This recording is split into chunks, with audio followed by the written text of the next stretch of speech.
After e4, b6, d4, bishop b7, white continues with bishop d3. In this video we're going to go through e6, so we did in the previous videos, but after knight f3 we went through knight f6 and everything that happens next. In this video we're going to go through this move specifically, d5.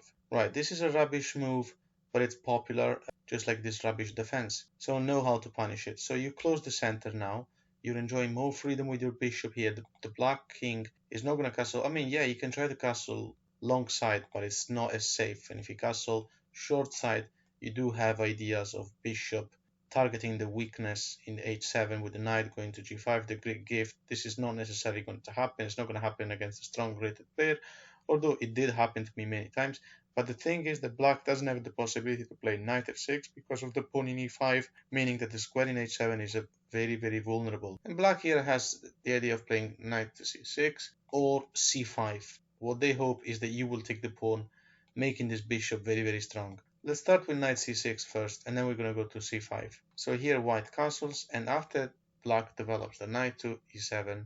Of course, you want to develop the knight first. If you develop the bishop, then the knight has got nowhere to go unless you want to go to h6, but then you have ideas of taking and breaking the pawn structure and doubling up and isolating the h pawn. So after knight e7, we've all seen this type of defense a lot of the times. So white now plays this move c3 and makes a perfect pawn chain in the center. So after knight f5, let's look at this move. White's best move is a4. It's our best move also because it doesn't compromise anything. We're still waiting for black to finish development, and we also need to see what size he wants to castle. If black were to castle long side, we already have made pawn move on the way up. If black castles this side, this move a4 doesn't harm us because we're gaining space on the queen side, and then we'll see what to do. After bishop e7, still we're not very sure on what to do because black hasn't necessarily decided to castle short.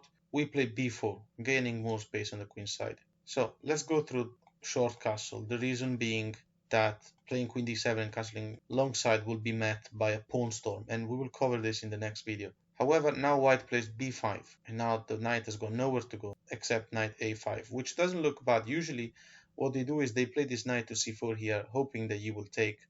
Also because the knight here might be putting some pressure. It's attacking quite a few squares. In this moment though, we're going to go on and win. g4 is the key move. The knight has got nowhere to go. He only has one square. Well, okay, he also has h6.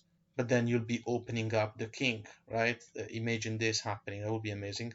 So knight h4, the knight is well protected in there. Still, you take. And the game is compromised, right? There's nothing to do already. Bishop h4, game over after the move g5. Boom. The white player is threatening to play queen h5 with the threat of checkmate and an attack on the bishop.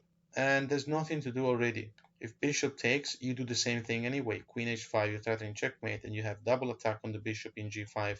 This cannot be stopped by g6, because then you will just win the bishop. You're up a piece.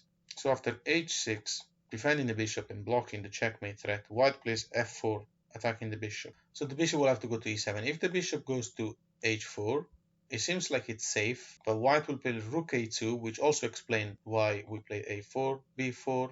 The rook is now free to come on this side. And if white plays rook g2, and he will play because there's nothing stopping us from playing rook g2. Look how useless this bishop is. So rook g2 with threatening queen to h6 is going to be game over very soon. The best move according to the engine, the only move, is f5. This allows the infiltration of the queen, maybe bishop e7, queen e7, the queen can go to f7, something like that. There's still nothing to do here. Now you don't take en passant, you go on with rook to g2. Queen e7 now to offer protection to the square. g7 doesn't work because bishop a3 wins too much material. Queen d7 to do the same thing and avoid the skewer of the bishop attacking. This diagonal doesn't work because the queen will be losing control of the bishop in h4. You're winning a piece. King h7 doesn't work because you will just play queen g6 check and checkmate next move. So after the best move by black, which is rook to f7, you will win a pawn in h6. And now again, you still have attack on the bishop. So queen e7 loses for the same reason we mentioned before.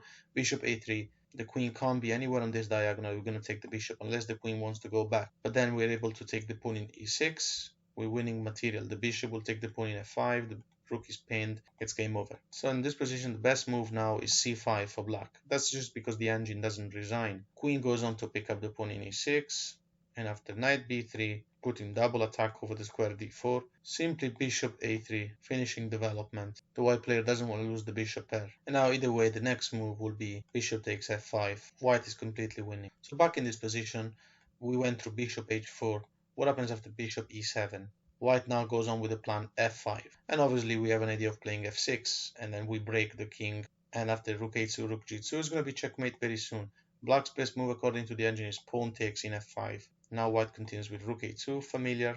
Now, and after bishop to g5, looks like the black player is somewhat defending this. He will hope to swap pieces, also because g6 here cannot be played because you have an attack on h6. So after bishop to g5 and rook to g2, now it looks like g6 is possible. So is black really succeeding in defending everything? Okay, now we take the bishop. And of course, taking our queen means we can take the queen of our opponent with a discover check, so we're winning material. So after the best move, which is pawn takes, now we can take in g5 with the rook. And white is threatening all sorts of stuff, like bishop takes, then we have also a lot of attack over g6. We can even sacrifice and checkmate soon. Well, depending on what black does.